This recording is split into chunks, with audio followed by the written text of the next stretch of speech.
আমাদের কৃষককে কিভাবে লাভবান করা যায়, কারণ আমাদের প্রিয় নেতা বাংলাদেশ সরকারের মাননীয় প্রধানমন্ত্রী জনাব তারেক রহমান সাহেব ইতিমধ্যে কৃষকদের উন্নয়নের জন্য কৃষক বান্ধব কর্মকাণ্ড উনি করতে চাচ্ছেন এবং তারই পরিকল্পনা নিয়েছেন। আপনারা জানেন ইতিমধ্যে কৃষকদেরকে উন্নত জীবন দান করার জন্য, তাদের কৃষির উপকরণগুলো সহজলভ্য করার জন্য উনি কৃষক কার্ডের প্রবর্তন করেছেন। আমরা সারা বাংলাদেশে প্রত্যেকটা কৃষকের কাছে আমরা এই কৃষক কার্ডটা পৌঁছে দিতে চাই বিনামূল্যে, এবং এই কৃষক কার্ডের মাধ্যমে কৃষকরা তারা তাদের পর্যাপ্ত সার, বীজ, কীটনাশক তারা পাবেন এবং এই কৃষক কার্ডের মাধ্যমে আমাদের কৃষক ভাইয়েরা তাদের কাঙ্ক্ষিত সুদহীন ইন্টারেস্ট মুক্ত ওনারা টাকা নিতে পারবেন, ঋণ নিতে পারবেন এবং সেটা ব্যাংকের মাধ্যমে নিতে পারবেন, যেখানে কোনো সুদ মুক্ত তাকে ঋণ দেওয়া হবে এবং সেখানে সামান্য পরিমাণ ব্যাংকের একটা সার্ভিস চার্জ দিয়ে উনি ওনার কাঙ্ক্ষিত কৃষি ঋণ নিয়ে ওনার কৃষি কাজকে পরিচালনা করতে পারবেন। তো আমি বিশ্বাস করি আমাদের এই সরকার কৃষকদের উন্নয়নের জন্য, কৃষিকে এগিয়ে নিয়ে যাওয়ার জন্য সব রকম পরিকল্পনা হাতে নিয়েছে এবং আমরা বিশ্বাস করি অচিরে আমরা আমাদের কৃষকদেরকে একটা উন্নত কৃষক কর্মকাণ্ডে আমরা নিয়ে যেতে পারবো।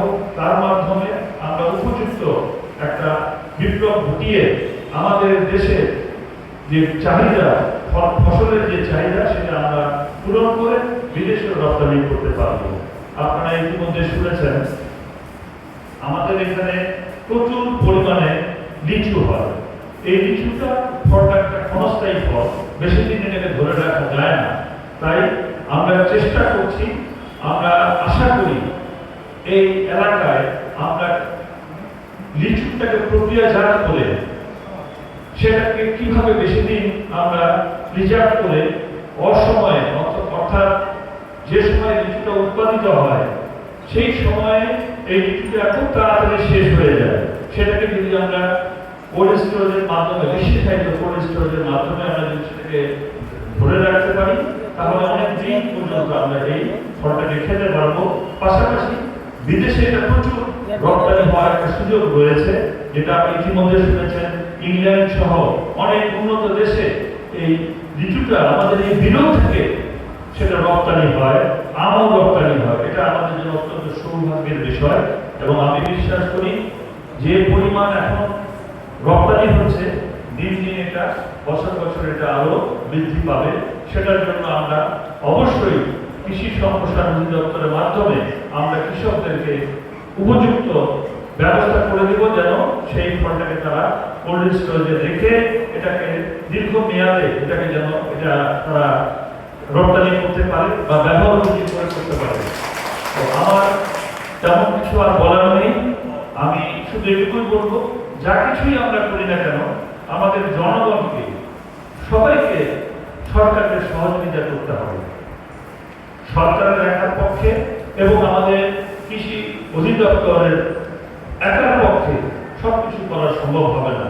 ওনারা আমাদেরকে তথ্যগুলো দিবেন, মাঠ পর্যায়ে গিয়ে প্রশিক্ষণ দিবেন, কিন্তু আমাদের কৃষকদেরকে সৎ হতে হবে, যেন তারা সেই যে প্রক্রিয়া শিক্ষা দিলেন ওনারা সেই প্রক্রিয়া অনুসরণ করে যেন তারা অধিক ফসল ফলিয়ে তারা যেন লাভবান হয় এবং সততার সঙ্গে যেন যেই ফসলটা যেরকম উৎপাদিত হয় সেরকম ভাবেই যেন তারা বাজারজাত করার চেষ্টা করে।